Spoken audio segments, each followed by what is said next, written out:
Guys, it's been 9 years since Watch the Throne Start of came the out to this pod. day. Oh yeah, that's it. Just start the pod. Yeah, 9 9 years years ago. ago. What's your favorite song? Now that Family Feud. Family Feud. What? Yeah. That's your favorite song?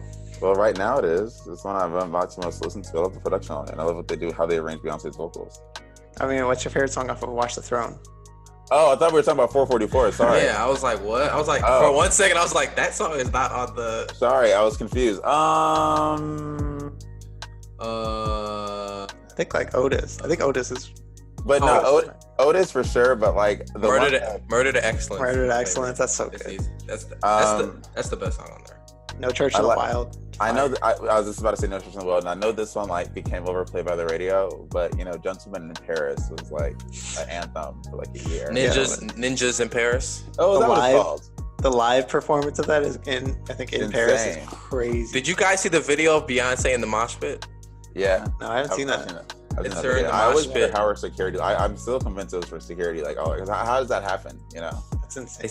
They said it wasn't a real mosh pit, but Did you guys hear the lawnmower? Yeah. Y'all are about to hear like a whole bunch of children crying. They're coming down the stairs at any time. But are y'all ready? I want to just get into. I also don't have a second screen, Avery, so I'm completely dependent on whatever you show on this to know what I'm Okay, just let me know what you need to see. No. All right, let's kick things off. Welcome to another edition of the 97 Demo podcast, where we give you the latest music news, headlines, and a whole bunch of fun things along the way. I'm Nnamdi Agwanwu, joined by Noah McGee. What's up, guys? Avery DeWall. No, what's this look you got going on there? I just looked at you for the first time and I was like, waiting for you to say your name. What's up? I don't know. You doesn't look like you in the studio. White teeth, like right in front of your face. Like put on a gold tie. You look like you're a 2004 rapper in the studio. You like need an to stop. oversized white shirt. Sorry, that's not what we're doing. Well, gentlemen, how's your week been? Good music. Pretty good. It's been good. It's been solid. I think we're the only people still quarantining, guys. Seriously. The whole world is out now. It really is. Insane. I feel like I'm being left out, but yeah. Sorry, you're being safe. We're being safe now. We're being safe now. But it feels like people don't care anymore, so. Can't let down our fans, you know what I mean? They're probably out too. I know. Especially now that we just hit 10,000. We just have to, really That is hilarious. That is funny. We just really have to stay on it. That is funny. Let's go ahead and reflect on the music week it's been. Look at our charts rundown. This is music released between July 31st and August 6th. Not really any surprises. We predicted Taylor Swift and Logic were going to come in at 1 and 2. I don't know if we predicted the dominance that she would have. I think she was like, 847,000 first That's week, crazy. Yeah, it's ridiculous. which was a record. Even more impressive was the fact that the last debut that was that high was her old album Lover. She beat her own record, and I think before that it was either like Reputation, then it was Views. Like, it's insane kind of the run she's had. Also learned today she was the first artist in history to debut at #1 on both the Billboard Hot 100 and 200 album chart. So that is crazy. That's crazy. She's like one of the only 5 artists where her only competition is herself. I mean, there's like a handful of people where that's the case, and I think we knew she'd be dominant, but we did not know. I don't think we predicted she'd be this dominant. Not like this. Like the only artist that I know can come in and consistently have sales like this is Adele. And what makes Taylor Swift even more impressive is the fact that she's done it so many times. Like these are Drake numbers. When I think of rap, who does it? It's Drake. The only rapper. Drake does Taylor Swift numbers. Ooh. It would be an honest. Drake does Taylor Swift numbers, not Taylor Swift numbers. Yeah. Absolutely insane. But coming at number 2 was Logic, which I think did way better than a lot of people expected. I don't remember the exact figure, but it was between. It was 211,000. Oh, 211,000. Yeah, first week. Juice WRLD Legends Never Die, still at number 3. Pop Smoke's album, which I love, Shoot for the Stars, Aim for the Move, still number 4, and then Hamilton at number 5. So the top 5, all albums that I think have been in the top 5, with the exception of Taylor Swift and Logic. The Kid Laroi. Good for him. Apparently, notice Gunna's at number 6 from 21. Y'all know what did that, right?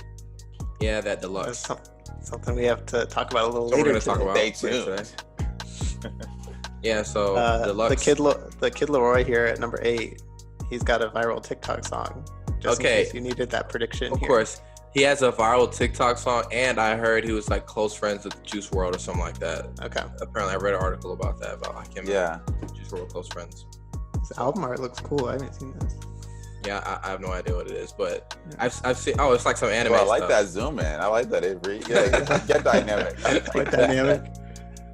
But yeah, he's at number 8 on the chart. Hollywood Bleeding Post Malone at number 9. Harry Styles finally at number 10. I think Harry Styles is going to move up because Watermelon Sugar is getting a lot of like new love, a resurgence of playtime, which will affect the album. Probably Blame It On Baby too, because of also Deluxe. So many albums have Deluxe. But look, Chilombo was the Deluxe that I think the Deluxe pushed it last week to number 6. Yeah, now it's right down to number 12. So that's another. Our Deluxe is just 1 week.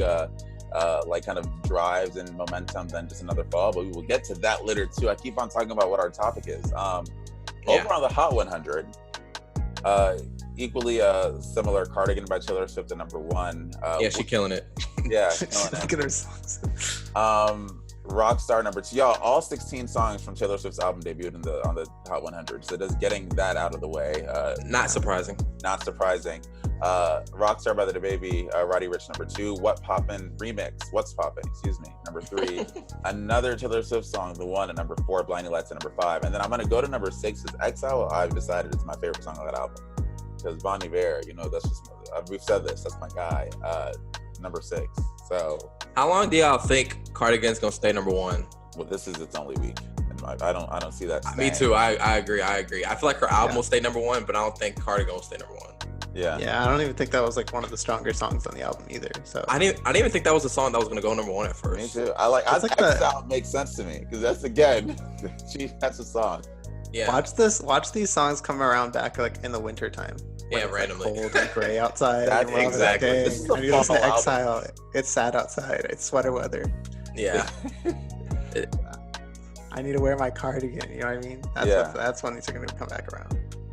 Watermelon Sugar by Harry Styles at number 7. I think one of the better pop singles this year, in my opinion. But I think it's forecasted to jump next week to like the top 3 of the chart. So good for that song. I like it a lot. Savage Finally Falling, number 9. It had a run though, which is still good because it's in the top 10. But 20 weeks, probably on its 21st week, will exit the top 10. Good for that. But Megan Thee Stallion's gonna have another debut, isn't she? Yeah, she'll be back. She'll be back soon. She'll be back soon in a couple weeks. So not really any surprises on here other than Taylor Swift. No, that's not a surprise though. Just everywhere. But she's just everywhere. You can find her everywhere. I mean, she's pretty much every other ranking. It's there. Like every other ranking.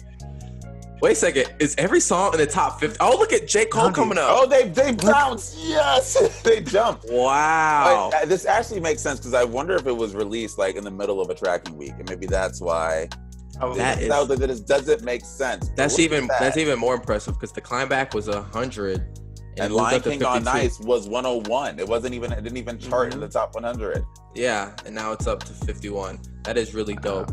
And J. Cole has been in the news lately because he's gonna be the next NBA star. So I didn't even think we put that in as a headline. But that's like, let's talk about that. Funny. No, we don't need to talk about that. We don't need to talk what? about that. I can see the minute J. Cole's in the NBA, why is that so improbable to people? There's been basketball players that have tried to rap. Why can't it be the other way around? It's a lot easier to be a rapper than it is to be a player. Oh, you saw Drake that. I mean, it is, but okay. You seen Drake shoot a basketball? Yeah, he's not that good. I'm rooting for J. Cole when it happens. If it happens. But not really any surprises here. Is this the only Logic song in the Hot 100? Wow. No, can you search that away? I think it was. That's it. That's the only Logic song. Was that even the one that was this? I don't remember the song. This is the song This is a song that I didn't like. I remember. The song is not that good. Of course. But I understand why. But it's not surprising because Logic's fan base is really like, they're going to go hard for him. But I don't know if it's going to be like widespread. Everybody's going to have like a particular song other than that one song he had about. I thought, didn't GP4 chart? I feel like I saw that somewhere. No, I don't think so. Nowhere. It's just the song. Just perfect. Worst song on the album. Seeing all 16 of these Taylor Swift songs reminds me of, I think Pop Smoke was the one who did it, where all the songs from that album charted. And I even think Juice WRLD, if not all, like just Juice WRLD too, I think. Songs, debuted on the Hot 100. So I think part of that is the power of streaming, but also it's just like those are all impressive artists to a good album. So Yep. Not surprising.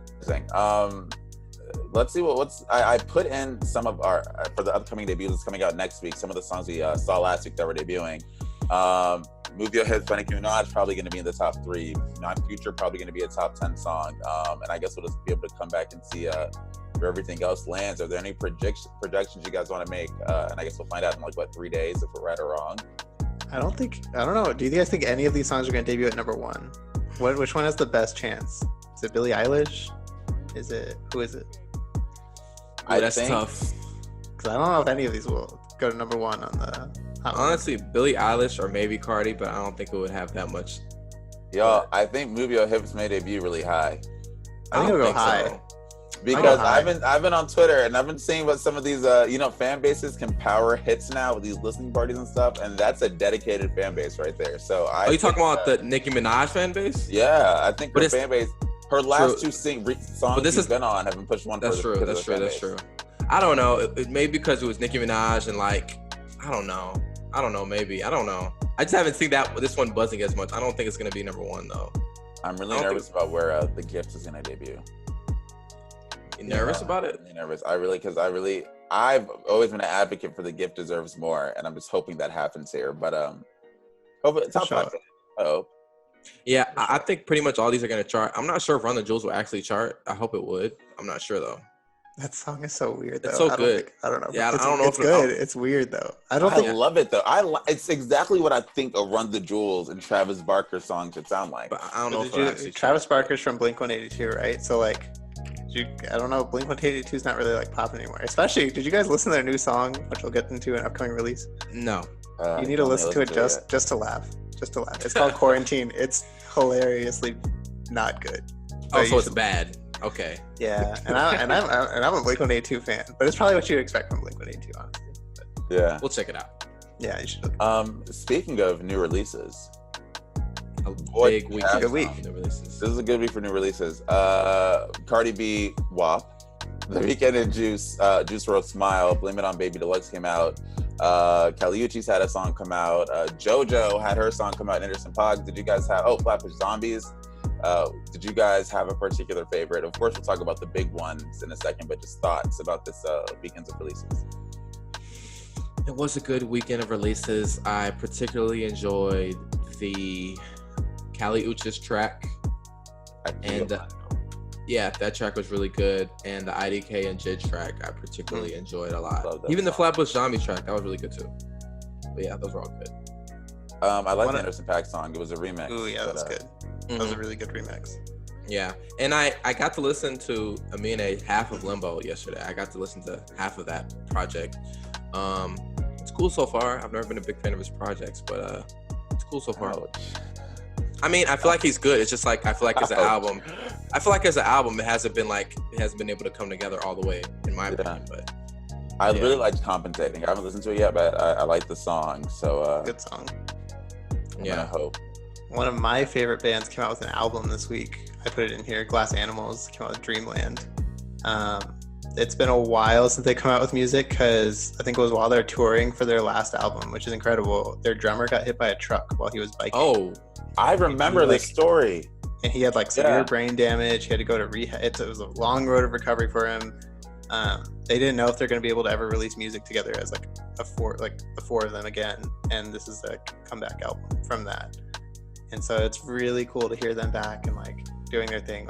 Their last album was so good, and I really like this album a lot. So yeah, is it good? Do you enjoy it? We should talk. It's my project of the week. Spoiler, but it's so good. It's so good. I love that band. I'm gonna ask you more about it when we get to project of the week. Because how about the JoJo track, Nnamdi? How was that? Hey guys, so I know this is gonna sound horrible. I haven't listened yet, and you know I love JoJo, so I'm going to listen, and I'm excited to listen. And honestly, as we're doing this podcast, here's my phone. I'm gonna listen, but I have not listened to it yet. I'm sure it's great though, because JoJo has so far only thrown out hits since she's I guess gone independent. I don't know if she's independent now, but at least until she got her album. Yeah, it's all been heat. So yeah, Doja Cat. I didn't know she released a song. That went under the radar. Actually, you know who else came out with the song I really enjoyed? You guys know who Joji is? No. He's part of 88 Rising. He came out with a song with Diplo, and it's so good. It's really? Very summery. It's really good. So Diplo. It's called Let me look it up real quick. I like added it to it. I saved it already. But yeah, that was a really good song that came out this week. It's called Daylight. Daylight. So check that out as well. And then sort of the two biggies that came out, The Weeknd and Juice WRLD had Smile. I liked it. I did like it when I listened to it. I never got a chance to listen to that track, but I'll listen to it because I like The Weeknd a lot. And I like Juice WRLD, some of his good stuff too. So I'll check that out. But the big release, the one that took over Twitter last couple of days, is Cardi B, WAP. Is it WAP? WAP. Is it WAP? Maybe like WAP. Acronym. We don't need to say what it stands for, but featuring Megan Thee Stallion. How do we feel about that track? Avery, how do you feel about that track? It was good. It was fun. I mean, sorry, Nnamdi, but it's what I expected out of a Cardi B and Megan Thee Stallion song. It was like the music video was great. I know people weren't all too enthusiastic about some of the people that showed up in it, but I thought it was a lot of fun. I'm interested about what you guys' thoughts are on some of the backlash that's got for Kylie Jenner being in it, because I thought it was. Like it was a good cameo. I thought it was cool. I don't know. So yeah. First, I want to say I do like the track. Cardi B makes catchy songs, so that's what I expect from Cardi B, to make catchy music. And if it's catchy, it's good to me. And Cardi B did address. She released a tweet addressing all the hate coming about Kylie Jenner, and she said she wants everybody, all these people from different backgrounds, different skin colors, and all that stuff to be in the video, which is why Kylie Jenner was in the music video. But yeah, I like the track. The music video was really well produced and whatnot. I think that's a part of the big excitement. Actually, a bigger part of the excitement, because you see all these names. It's fun to see your favorite artists in a room together rapping. But yeah, I enjoy the track. I've been enjoying all the tweets on Twitter, so it's been fun. So yeah, I think it's catchy. So yeah. Nnamdi, what were your thoughts on? What's your thoughts, Nnamdi? How do you feel about that track? I think I can echo your sentiments in that it's a fun summer song. I think Megan Thee Stallion did her thing, and as always came through with like really witty bars. And I think the video was what it was meant to be. It's called WAP. I will say I'm interested to see if this was just a like buzz single for Cardi B, or if this is like the lead up to album. I'm interested to see that. And I'm just to see what she follows this up with, but I think it was good for what it was meant to be, like you guys said. Anyway, over in headlines. All right. That's all you're getting from me. No, you try to set me up. What do you do over recording this and then release it? You had some more thoughts yesterday. We'll leave it at that. No. We'll get back. Listen, we'll come back to it when Cardi B releases her album. When that happens, I'm sure we're gonna talk about it. Okay. When that happens. Stay tuned. First, Rock Nation. This is really cool. I thought this was really cool. They partnered with Long Island University in Brooklyn, and they're establishing a music school. I think it's the Rock Nation School of Music and Sports Management. I don't want to mess up the name. I think it was something along those lines. Music, sports, and entertainment. And they're going to have a music program and then like a sports management program. And they're offering scholarships for this too. So he says 25%, a quarter of the people that are in that freshman class are going to get Hope scholarships for the 2021 semester. And considering I think anytime artists use their resources to create a school and create more opportunities, and they put it in communities that can really benefit from it, always going to be a fan. LeBron did something similar. I love the fact that a quarter of the students coming to this are going to get a scholarship, so he's making it accessible to the people who, maybe who really just need an opportunity, just need additional support to get to where they want to get to. And I'm happy that this is the route Rock Nation is going, and they're just kind of priding themselves on creating opportunities for other people. It is super dope. I'm actually kind of surprised it took this long to Jay-Z to do this, because P. Diddy's had a school for a minute, actually. P. Diddy has a school in New York too. Yeah, I didn't know he had a school. Yeah, P. Diddy's had a school for a minute in New York. I don't know if it's still going, but I know he had a thing where like he opened a school and whatnot like 4 or 5 years ago or something. Does it still exist? Because I feel I'm pretty sure it does. Pretty sure it's like a charter type school thing. Is it like a college or like a high school? Sorry, I've never heard this. I was just curious. I don't remember the exact details, but I don't know if it's still open right now. But I do know P. Diddy opened a school, and it was like getting crazy applications and whatnot. So I wonder what is it going to be a private school? Do you have to pay a lot of money? I'm assuming it's not that kind of deal. I'm not sure how it is, but still it's super dope to see people open schools and give opportunities to people. in the lanes that they're in, such as Jay-Z, which is he's in the music, sports, entertainment, business. So that's really good, and glad to see it. So yeah, I love it when music. Oh, wait a second, hold up. Is this a school at this university? No, this is a university. Avery, what were you gonna say? This is a university. I was gonna say, like, it's gonna take things like this, like what LeBron did, like what Diddy did, and like what Jay-Z is doing, from coming from these communities to reinvesting back into them, to reduce inequalities. So it's really cool. It's really. Wait a sec. Is this going to be? I'm so confused. Is this a high school or is this a school? No, it's a university. They're partnering. It's a school, like a college. It's a school in the university. Okay, that's what I thought. Okay, got you. Yeah, undergrad degrees. Yeah. I got you. Long Island University. Yeah. Okay. I just wanted to follow correctly. Okay. Yeah. Degrees in music technology, entrepreneurship and production, and sports management. I'm curious about what entrepreneurship and production will look like. I think that's so cool. Makes me wonder, like 10 years, 20 years down the line, if we're gonna be like, oh, there's gonna be some like really massive, person in the entertainment industry, like, oh, I came from that school, or like, Jay-Z really helped me out by doing that. So I'm sure. I mean, opportunities like this, and it's tied to Rock Nation. I'm sure there's gonna be internship opportunities and stuff like that. Like I'm sure it will.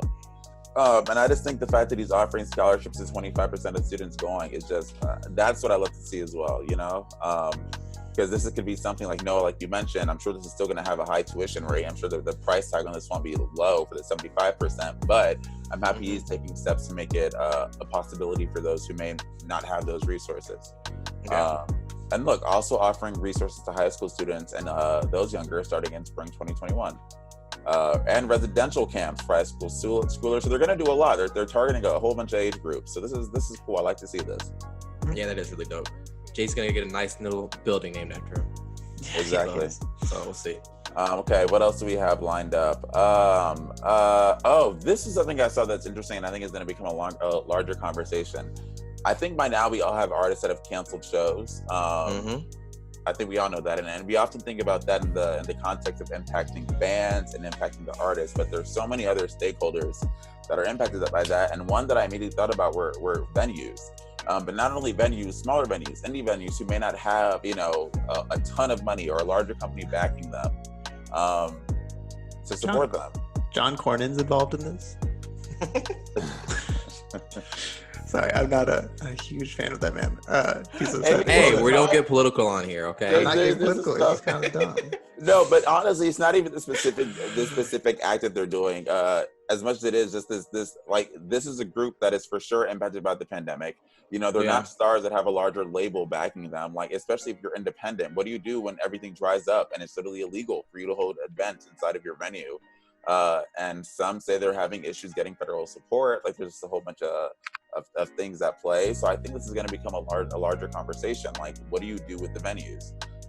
And how many are going to close? And when they close, what's going to happen when things reopen and you no longer have venues anymore? Like, are you going to be able to have tours in certain cities? Like, that's true. I think this is going to become a hotter topic. So I just wanted to touch on acts that are currently happening to prevent that. The Save Our Stages Act. And just a quick thing on that, I think a lot of people have thought about like these big artists who have been like, they're selling out these arenas and whatnot, who kind of, it's like a luxury to have those big artists at these huge venues at like, the Madison Square Garden and, or even like the Coachellas and the Lollapaloozas and stuff like that, or these big, entities that throw concerts and festivals and whatnot. But I think, a lot of people in the music industry, they don't think about those smaller venues that hold like 3,000 people max or something like that, or like 1,000 people max.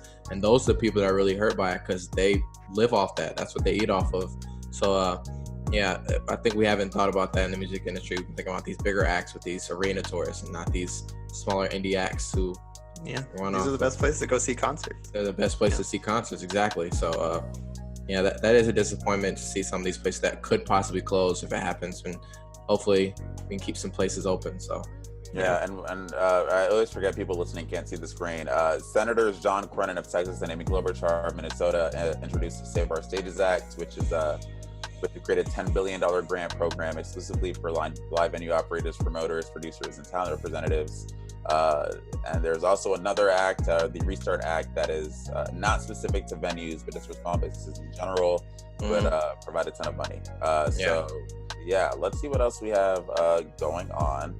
Hopefully indie venues keep it good. I think the next one was just about, you guys, I just want your thoughts on this. American Idol creator Simon Fuller partnering up with TikTok which of course has been in the news for a variety of reasons that we'll get to really quick, to search for the next big music group. So I guess it's a music search show competition, and instead of having your live music auditions, you'll send videos via TikTok.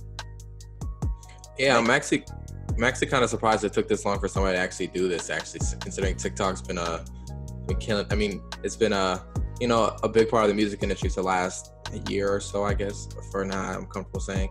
So yeah, it's pretty interesting that we're doing that. Simon Cowell's like the king of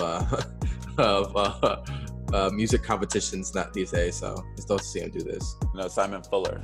I was thinking Simon Cowell. Hey, another Simon. Hey, Simon Fuller is behind. Is he British? Is Simon Fuller British? Is Simon Fuller British? Probably. I don't. Not sure. I don't know. I don't think so. Oh my gosh, Simon. His name's Simon. He's the creator of American Idol. Simon Cowell was on American Idol. You get the confusion. Oh, but still. Yeah, I mean, this dude's probably had a hand in creating some of the groups that are out right now, or that became popular in the last 10 years, especially, how influential American Idol was, especially towards the beginning of its, when it was created. So, I'm surprised people haven't mined TikTok for other musical acts before. So. Or just social media sites in general. I'm shocked this hasn't happened yet. But you guys, you may not even have this if what happens to TikTok ends up happening. Our next headline talking about how the Trump administration is saying we are going to sign. Oh, love it. They just said they removed how did y'all just see that pop up too? Yeah, that worked out. Okay, there we go. But Trump basically he's been saying that he wants to get rid of TikTok for a while. Now he's saying I'm going to sign an executive order that would effectively ban TikTok in the US if it is not sold by ByteDance, which is the Chinese parent company of TikTok. There's been a lot of many headlines going on about Microsoft saying they want to buy something and they're going to have a deal figured out by I believe September 15th. Yeah. But yeah, Trump saying that TikTok may be no more. I think the newest news on that in like the last hour is that TikTok's planning to sue the Trump administration about this. So saying it's had no due process, that this is just like an attack. Yeah. Yeah. That is crazy. I'm just wondering about hypothetically, if TikTok is banned in the US, how would that affect the music industry overall? I mean, this year in particular, TikTok has had a huge influence on the charts and what people sell, what's popping. I'm not that song in particular, but what's been popular. Yeah. I didn't even think about it like and that. I did not do that on purpose. That song in particular is a TikTok song. So it's had a big hand in a lot of things that's popular in the music industry right now. So if TikTok goes away, there might be some artists that might be hurt by that. Well, we're starting to see, we're starting to see Triller start to make an investment in that area, and Instagram just launched their TikTok competitor. So it makes me wonder if these competitors are going to be able to crack into that market if TikTok does go away. It is interesting timing that Instagram just released, that real thing, and TikTok's in this whole. I don't think it's coincidental. You're never going to see me hate on good strategy. You're never going to see me on good strategy. It's brilliant. Exactly. Yeah, of course it is. Someone said Instagram is the Drake of social medias. It really is. Oh my God. They took Snapchat. I gotta speak on that though. Remember when Instagram did the story thing? We were like, that's really lame, and then not everybody does it now, and nobody does it. It's just better now. They just took it from Snapchat. We all forgot Snapchat did it first. They did it first, but yeah. For Facebook, man, I guess. Really? Yeah, but that is interesting though, and not as big news in terms of how it's gonna affect the music industry. But Keke Palmer's the VMA host. I don't like you introducing like that. I mean, it's not. It's not news. Well, I'm saying it's not as big news. It's not as big news as TikTok getting banned, but I'm saying it's still big news because we love Keke Palmer, don't we all? Don't we all love Keke Palmer, right? Yeah, exactly. Keke Palmer. Yeah, Keke Palmer is, she's great out here. So she's hosting the VMAs, which I think is a great show. Good job for Keke Palmer. It's a great pick one. And did you see the promo she made where it was like the Drew Jackson flip thing? Yeah. She knows her audience already that quick. Exactly. Yeah. I'm excited for it. Keke Palmer's great. She's enthusiastic, so doing that. You guys, so I guess now it's time for a real discussion. So this is a discussion that I think is we've talked about it for weeks now, because we've been noticing it as we've been doing the Billboard 200, a resurgence of albums. All of a sudden you see like, oh, Summer Walker's back in the top 10, Gunna's back in the top 10, Juice WRLD's back, Lil Uzi's back in the top 10, and it's become such a popular strategy. Deluxes, we've gotten so many deluxes this year, and I've said for a while now that it makes sense as the pandemic comes here, and you know, artists are maybe they can't tour, they have to find a way to keep their music alive, the momentum going. Instead of putting the resources into making a whole other album, let's just throw a couple new songs and launch a deluxe. It's become so popular. We've seen so many artists, from Lil Baby to Dua Lipa to Meghan Trainor to Juice WRLD to DaBaby, come out with deluxe versions of their projects. And it's working for a lot of them. Lil Baby was able to have multiple weeks at #1 because of his deluxe. Lil Uzi, when he released his deluxe in its second week after he released his album, got 2 weeks at #1. Like, it makes sense for these artists, but it's not stopping. So guys, I figured, you know, we might as well come on and talk about this strategy that I guess is now the new norm. Yeah. Noah, what do you think? Noah, you don't like longer albums. So what do you think about this? Yeah, what do you think about trend? this? Well, this is interesting. It's not, deluxe albums aren't a new trend. Like, deluxes have been around for a while. It's been done. Of course. Yeah. No, I was gonna argue against that. Yeah, huh? I would think it's a thing that happened in the past that artists did, but now I think it's a trend. Oh yeah. The instant deluxe too. Yeah. No. I was gonna. Yeah, exactly. I was gonna say this, like, the fact that deluxes have been around for a while. Like, it was always, if your art, like 5 years ago, if your artist released the album, they released the regular version and they released the deluxe on the same day. They both came out, and you know, they would come out the same day. These days, now artists with, like, Pop Smoke, his album came out 1 week, and then 3 weeks later, they have a deluxe album with 16 new songs. You know, deluxes used to be an extra 4 new songs and whatnot. Yeah. But I agree. Lately, it has been a trend, and for me personally, it has been weird, because considering, like, with the Pop Smoke thing, with that, I feel like with that album in particular, because obviously Pop Smoke, this was a posthumous album, but with that, I was like, well, they're going to use this album they're going to stretch his music for a long time. And the fact that they came with another deluxe album, that was another 16 extra songs, I was like, I don't know how I feel about that. It kind of feels like, when artists do that, kind of feels, I don't know, it just kind of feels like something that's with the labels. I don't know, I feel like we got to keep this out here. We got to keep this relevant. And when the deluxe, you're trying to make as much money as you can off of it, right? No, exactly. And when the deluxe come out, it's like a instant boost for like a week, and then it might go down a little bit. So that's just my initial thoughts on that. But yeah, I kind of have a weird issue with it. It's nothing personal, but yeah. It really makes me wonder, like, is it worth it to release a whole extra album basically and attach it to yours, and then get an extra week of promo on a chart? Like, what is the staying power of having a deluxe? I think it is so much like deeper and more political than that. Like, I think one, I've made a mistake. Juice WRLD has not released a deluxe, so I just want to clarify that for the sake of journalism. 2, back to your question. I think oftentimes you have to realize, when artists are signed to these labels, I'm sure your label says the attention's only on you. We're only going to pour in this money for you for this period. I'm not sure labels will tell artists, hey, you know what, we'll give you the next 6 months to record the album, then release when you're ready. Or we'll let you release all these songs, these extra songs you have ready in a couple months if you want to do a new album. I'm sure a label tells you, hey, your album came out a month ago, you're in the limelight now. If you want to do a deluxe, we'll do that, but we're not going to let you do get studio time to record a whole new album and pay for a whole new album before we feel like we've gotten all our money back on this album. And I think especially now that touring is gone, and touring, some artists get so much money from touring, which means in turn, the label will get so much money from touring. So when that's gone, I'm sure these labels are like, especially now that music doesn't make as much money, these labels are like, okay, well, what can we do to make money? Like, we've spent millions, like, how we need to do something to get the streaming checks coming, to get the merch sales going. Have you noticed how much of merch we have now too? Like, every single artist does something. You have merch, you have vinyls, you have all these ways to try to encourage actual buying of things, because touring is gone. So I think all of it boils down to money at the end of the day. Yeah, definitely money. And well, Avery, you're gonna say something? I was gonna say, like, I don't know. Like, I think it depends on obviously the quality of the music, right? Like, is it good? Are these 16 extra songs, like, are they throwaway tracks? Are they things that they're like, we're going to be on the album? Like, are they good? Second of all, like, shouldn't we all just be happy that we're getting more music from our favorite artists, right? No matter how instant it is.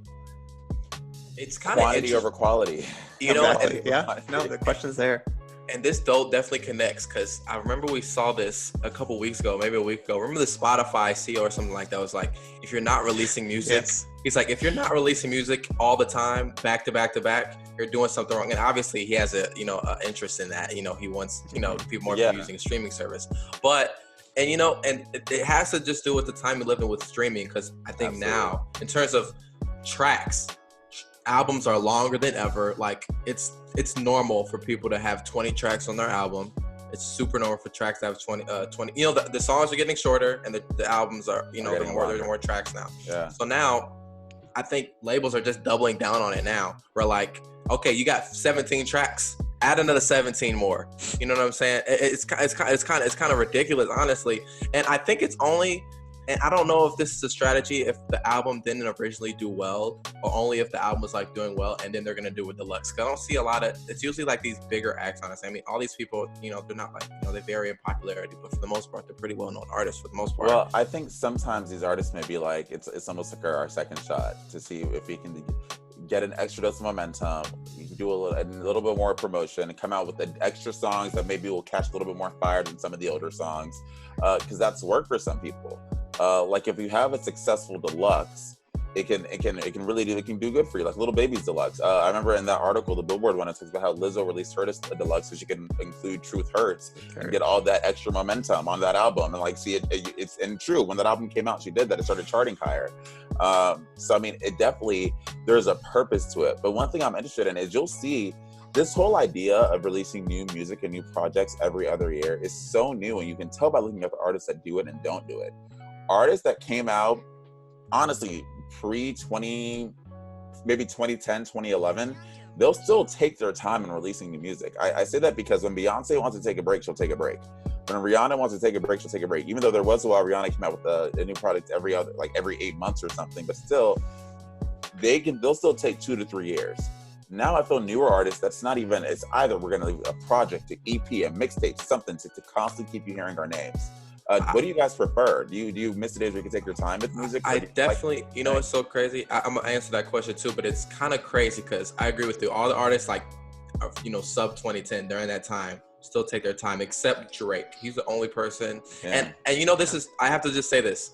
I don't think it's a coincidence that even though Drake is the most, one of the most popular artists in the world, and the most popular rapper, obviously he makes popular and catchy music. But I think it also has to do that with every year he's coming out with new music and he's on something new all the time. Like he's staying like you can't forget about Drake.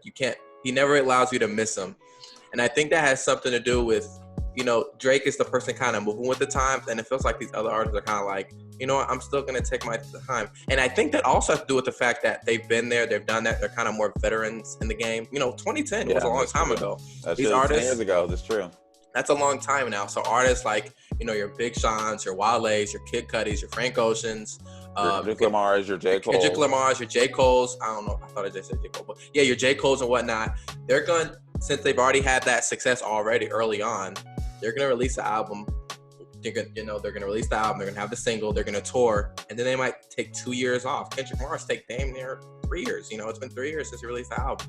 So, I think it just depends on who you are, because all these artists we're talking about, for the most part, are pretty new, newer acts for the most part. That's come out in the last 2-3 years, and yeah, I mean, sorry, go ahead. Yeah, go ahead. I was gonna say, like, we're this is a product of the times, right? Like, we're in an age where people can listen, go and listen to a podcast like this one and find new music that, maybe they haven't heard before, and find a newer artist that they never listened to. It's never been easier to find new music than it is now, right? And our attention spans are so short now. And people who are younger than us, their attention spans are so short now that you almost have to keep your name out there just to stay relevant, right? Like, would we care if Gunna took 2 years off to come out with another album? But that's the thing. I think that speaks to the fact that, at least perception-wise, it's more of it's a quality over a quantity thing. Mm-hmm. When you release music that often, and I'm not saying this is my personal opinion, I'm just saying I feel like this is how it's perceived, it cheapens it. All of a sudden, each album doesn't feel as significant, as impactful, as like acclaimed. You know, Future releases projects. There's a lot of Future releases projects like every 5 months there was a new Future of something. Do you guys remember that run?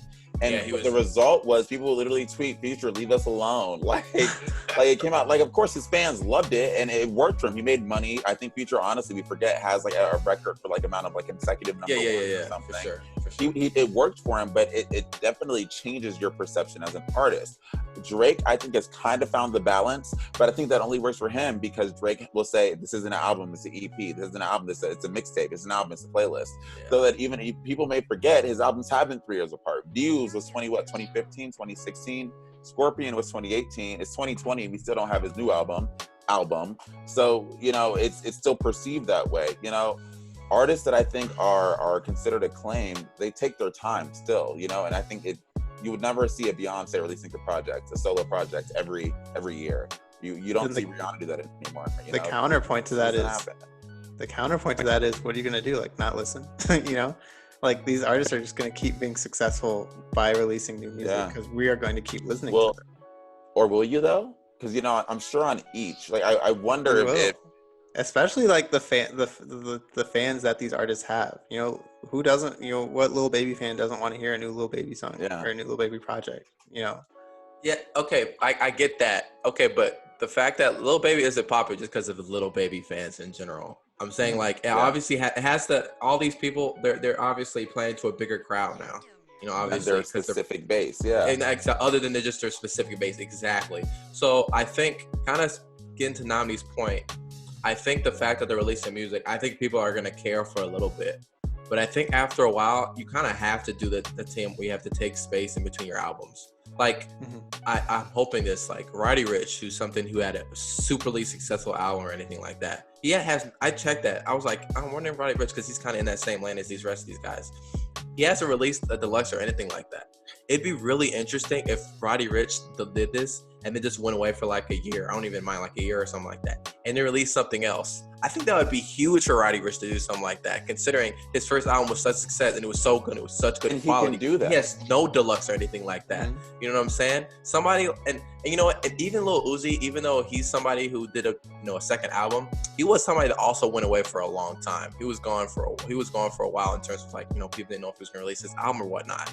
But it's still interesting to see how these artists are releasing music back to back to back. Just my thing is where they are the now. Method though. No, you brought up Lil Uzi. Let me ask you something. Lil Uzi came out with 18 more songs, I think, a week after he dropped 16 songs. Did you listen?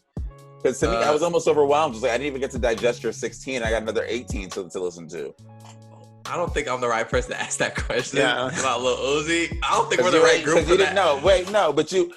But okay. Wait, Noah, what about West Side Gun?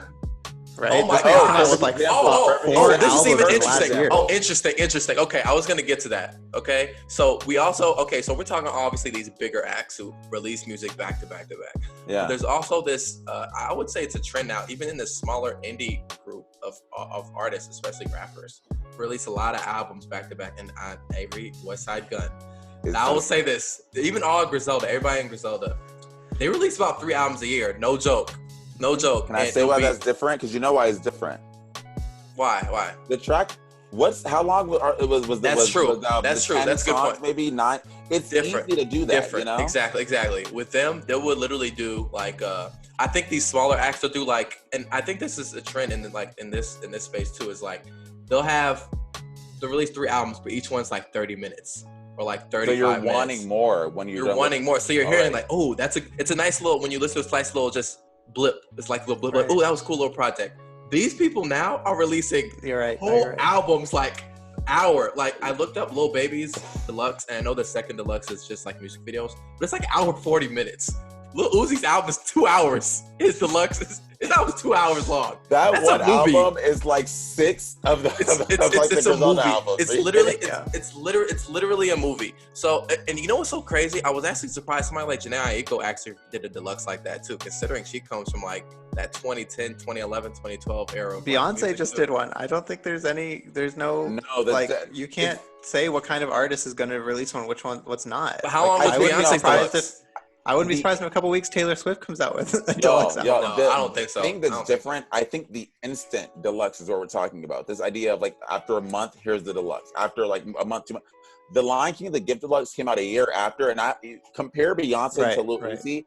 That deluxe is a traditional deluxe in my eyes. Yeah, he gave you 2 remixes and 1 new song. Exactly. That's what I'm not Push talking it out about. as the deluxe. Like, that's the traditional deluxe. That's an old school. I'm not talking about these deluxes that have 2 or 3 extra tracks or the bonus track, or like for example, when Drake releases his album, I expect it to be new songs, and then there'll be like a Tootsie Slide bonus track for like streaming purposes or something like that. That's what I expect somebody Drake like to do. These people are like The Weeknd. He came out with a deluxe soon after his album, but it was only 3 songs. I think 3 songs. That's exactly. the mix kind of what we're talking about. Right? That's a deluxe. That's the deluxe because it's literally here's your traditional album with the bonus content, the deluxe. That's what I feel like we were accustomed to. A deluxe being maybe it comes a year after the original release with like maybe 3 or 4 extra songs, or when it's the day it's released, you have your standard version and your deluxe version that has 2 extra songs. That's what I feel we were used to. But the 10, 15 new songs on it, that's when it's like, you know, I would rather. I feel like I would rather. No, why am I blanking? No, who was the artist we were just talking about? Westside Gunn. Westside Gunn. I'd rather we go the Westside Gunn method of give me 4 EPs or 4 projects throughout the year that are each like 8 to 10 songs. Yeah. Me wanting more on every single one. You need to give me 18 songs now and 18 songs here, like a month later. This is something else. This also is something I thought about too. And I don't know if you probably knew this, Nnamdi, but I think this also happened to go with the streaming thing. I think it has to go with the fact that people aren't buying music anymore. Let me explain. Yeah. So before, you know, when people release a double album, okay, I'm gonna get there, guys. When people release a double album, you know, when people buy a double album, it counts as 2. So like Biggie Smalls had a double album, or Tupac had a double album, and if somebody goes to the store and buys that double album, it's worth 2 albums. So that's going to obviously look better in the sales right now. I didn't know that. Wow. I'm pretty sure that's how it goes. If they release a double album, it's double in sales, okay? Now, I was going to say, why don't these artists just do double albums nowadays? But since it's all about streaming nowadays, the one album is going to be a double album. So there'll be 20 tracks, okay? And they're like, oh, that's going to do amazing for streams. The more songs on there, the more streaming that gets. I don't even think that matters, honestly, these days, because the artists Drake kind of did the double album with Scorpion. I'm wondering if Scorpion was considered a double album or a 2-part album. This is the thing, though. I'm saying the double album doesn't matter as much anymore, because honestly, they're just going to release an album that has 30 tracks and just be like that now, because nobody's buying music now. It's less about like the fact that having 2 albums, it's the fact about how many streams you're going to get on that one album in particular. People are going to squeeze these, because I don't want to take any shots at any artist or anything, but these labels are trying to squeeze everything out of an artist and to see if it works. Like they're gonna squeeze everything out of Lil Baby. They're gonna squeeze everything out of Da Baby or something like that. Or even those are kind of even, but like these super newer acts, they're gonna squeeze everything out and see if it works. And if they say it does, if it's not gonna work, they're gonna be like, oh look, it didn't work. But if it works, they're gonna be like, look, here's our music. Keep listening to it. So, I mean, so Avery, go ahead. I was gonna say my final question would be that at the end of this Billboard article, they say that. Obviously, this is a result of the pandemic, right? Yeah. This wave of deluxe that we're seeing. This is a weird wrinkle effect of the pandemic that I don't think anybody could have predicted. But he's saying, or someone said in this article, that it's going to outlast the pandemic. That when this is over and we all go back to normal, we are still going to be getting all these deluxes. Well, I think like Noah said, deluxes have always been a thing, right? I think maybe this is just the evolution of the deluxe. And I think newer artists more will become. I think the expectation is always going to be for people to constantly putting out content. I think labels and artists alike are going to view deluxes as a way to extend the popularity of an album. So I think he's right. I could see this being a thing. Just look how fast this became a trend in the pandemic. I remember like 4 podcast recordings ago, saying like, wow, like I'm noticing there's some deluxes, and now look, everyone has one. But I think it'll stay the same. I think if someone comes out with a really quality album, you're not going to see a deluxe. They're gonna give you their album. They're going to take off. They're gonna take off a year or 2, then come back. Look at SZA. When you come out with that album, that album. You don't need to do deluxe. But I think if you just come out with the regular release and you want to make sure it's popular, you're gonna see more of these deluxes, especially with rap. Which is such a crowded field. Yeah, I agree. My last point on this is I think it kind of has to do with the pandemic. I don't know if the trend's gonna last, because I think because of the pandemic, there's so many other waves of revenue that have been stopped because of the pandemic. So now, obviously, artists would normally have a single, release an album, have merch, and then go on tour. And obviously, tour is a big part of their music, you know, the money they bring in. And now because there's no tour, they have to find other ways to make money, and Deluxe is another way. I feel like if there wasn't a pandemic, I don't think we'd be getting as many Deluxes as we normally would, in my opinion. Because then they'd be going on. I'm pretty sure I saw Lil Baby. I mean, the Baby at the beginning say he probably lost $5 million because he didn't go on tour or something like that. I mean, I think there's another way for people to stretch their this money. Article alone, which we've been on, but I don't think we've talked about. It's Pete Thomas, the CEO of Quality Control, which is signed Lil Baby, saying like this wasn't the plan at all. He just couldn't tour. He had a whole summer tour planned up. That was scrapped. We had to think about how we're going to extend his moment, and the Deluxe didn't make sense. And it worked for him, So I definitely agree. This is a pandemic-induced trend, but I don't think the trend is going to necessarily die. I think that when you're recording an album, an artist may have 30 songs, and they'll say, "Okay, 20 make the album, and these 10 you're going to hold off, add 3 more, then we're going to do a deluxe in a month." Like I think that's going to be a thing. Yeah. I agree with that. Are we pro or no to the Deluxe? I'm pro Deluxe. Wait, pro Deluxe, like 10 extra songs Deluxe? Not like that much. Not pro new generation Deluxe? Is that what you're asking? Or like Deluxe? Yeah. The instant Deluxe. Are you pro instant Deluxe? Okay, in that case, no, I'm not. No, I'm not. I'm pro. Give me the album that's 12 songs, and then the album that has like 3 extra songs on it. Okay. Cool. Nnamdi? I'm good. Just say no. You haven't listened to any of these new Deluxes. Okay. So no. Except Beyonce. No, it depends though, because I was pro the gift Deluxe. I'm pro an instant traditional Deluxe. That's what I'll say. I'm pro an instant traditional Deluxe. If you're giving like the weekend, right? Yes, the weekend. Yes, if you're like the weekend. Me 3 to 5 more songs to just help me like generate interest or just keep the momentum going, or just honestly feel like an extension of the album versus a new project entirely, I'm for it. If you're giving me anything more than like honestly 5, I would rather you just hold it and give me another album or EP. Okay, I'm with that. I agree. Yeah. Okay. I like this debate. I was wondering if we were gonna if this was gonna last 30 minutes for us, and I think it lasted like 40 for us. It usually does. Really quick, project of the week, favorite time of the day. What have you guys been listening to? Noah, I'm interested to hear. I don't know what yours is. I want to know. You never know what yours is. Oh my gosh. Okay. Weren't you supposed to come with pop? I thought that was like your homework like last week. Pop. Oh, yeah, I thought I said that. I thought I was like, you could tell me this was a pop album. I listen. Does this sound like a pop album? No, it does not. But okay. So yes, the artist's name is Stove God Cooks. This is his actual name in Rock Marciano. Reasonable Drought. Rock Marciano, you guys have heard of. Is that a Reasonable Doubt playoff? Yeah, it is. Rock Marciano, he was on the West Side Gun album with that song with Freddie Gibbs. He was on that song. So he's around. But yeah, it's just a little cool album I listen to. It's Stove God Cooks is the rapper. Rock Marciano just produces it. So yeah. Genre, favorite track? It's favorite track. Oh wow, crap. Go. Put me on the spot. Okay. Favorite track is probably John Starks. Yeah. John Starks.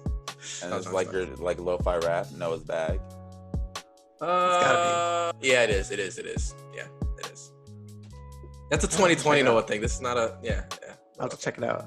I'll check this one out. I don't think you'll like it, but okay. Avery, you talked about Dreamland. Yes. This is my project of the week. I don't know. It's really good. I think they kind of do a similar thing to their sound on their last release, which the name is escaping me. How to Be Human Being. But this one is more about them, like themselves. And the lead singer, he's kind of writing the songs about himself, which is different because his last 2 albums, this is their third album. Their first 2 albums were all about other people. And their most famous songs off of those albums were about other people. For our audio listeners, who are you talking about exactly?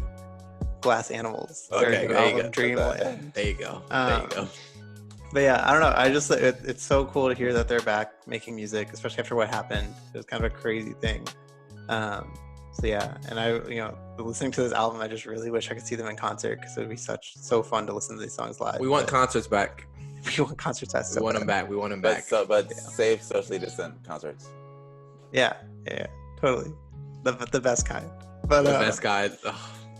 Pandemic has ruined everything. Yeah. Dreamland, Glass Animals. Listen to it. It's wonderful. And we'll put some songs on our weekly playlist. Check it out. Listen to it. the 97 demos coming out soon on Spotify and Apple. Now, Nnamdi, I'm surprised you had this album. Yes, we are. No, don't be. I told you guys though. So my album is Jay-Z 444. The reason it's my album is because I had a lovely debate with Avery and Noah where I'll snitch on myself. I said this album didn't really have the impact on me that I feel like it had on everyone else. And I didn't see it. It wasn't one of my top favorite Jay-Z albums. And I was pretty much bashed pretty heavily for that take. So I said, listen, okay, I will re-listen. Maybe I was lacking the emotional maturity 2 years ago as a 21-year-old than I am now as a 23-year-old. Let me re-listen. And I did re-listen, and I think that was the case. It's a great album. It's a good album. And I accept that. It was a great album, start to finish. It was cohesive. I'm not incredible. I'm not even, It was I'm sorry, can I take, it was a great album. What I say? It was a great album, start to finish. I love Marcy Me. I love Family Feud. It's one of my favorite songs, solely for how Beyonce's vocals are arranged. The story of OJ is great, of course. Incredible. Now, my take stands. Is there a song on that album that I have saved that I go back to all the time? No. Is this an album that I think has a ton of hits? No. But will I come back to listen to the album itself? Yes. Actually, I agree with that. I don't think I have a song saved, but when I listen to that album, I need to listen to it all the way through. Yeah, I'm necessarily not the biggest Jay-Z fan, but I do think this album is incredible. The production is wild. Incredible. No ID. Yeah, man. Who we failed to mention on our Logic review, but No ID. Oh, dang, we did not mention that. For that. Yeah. How did he do that? I don't know, but I'm going to give him his flowers here because he killed it on 444. So. Yeah. I'm embarrassed. That Logic episode may be taken down in a year when, We might need to do a little voiceover and just be like, No ID. No ID. And No ID. Was it great, the entire album? All right, you guys, we're approaching the end of the show. Do any of you guys have any last minute music takes that you would like to play before all of this is done until next week? Get it out of your system now or never. I think I'm good. I think we said my piece. Jid was on 3 releases yesterday. Oh my God, yes. Jid had wait, 3? What were the three? He was on Serial, he was on the Lockdown remix, and he was on Amine's album. And listened to Amine's album. Oh, wow, Jid. I didn't even notice. Hey, we want that album, Jig. Come out. If you're listening, that album working for everybody else. Why don't you go back to the studio and work for yourself? Jid, if you're listening, we need that album. We need that. Yeah. But yeah, this is next. Like, I'm happy we're big on Jid now because like, oh my God. Oh, he's coming. Next. I feel like he's coming. I feel it. He's coming. He has to. Like, don't forget, like J. Cole, Kendrick were out in 2010 and 2011 and didn't love to 2014-ish, right? So there was like a 3, 4, or 5 year gap. Jid's about to be there. Don't worry. Jid needs a control verse. Kill everybody. Yeah, just go ahead, everyone. Little baby, the baby, I'm coming for you. The baby, I'm coming for you. Yeah, I feel that. But all right, y'all, are we done? If you say so. Well, I don't like that. It's okay. I'm gonna do it. Thank you for joining us on this week's episode of the 97 Demo. I hope you got something that you like. Be on the lookout for our playlist, the 97 Demos, out on Apple Music and Spotify on Monday. Follow us on all the socials. All of our socials. Yeah, follow us the 97 Demo Twitter page at the 97 Demo. And Instagram page coming soon. We haven't talked about that, but I'm putting this on the spot so you can get on it. Yep. But all right, we'll see you guys next week.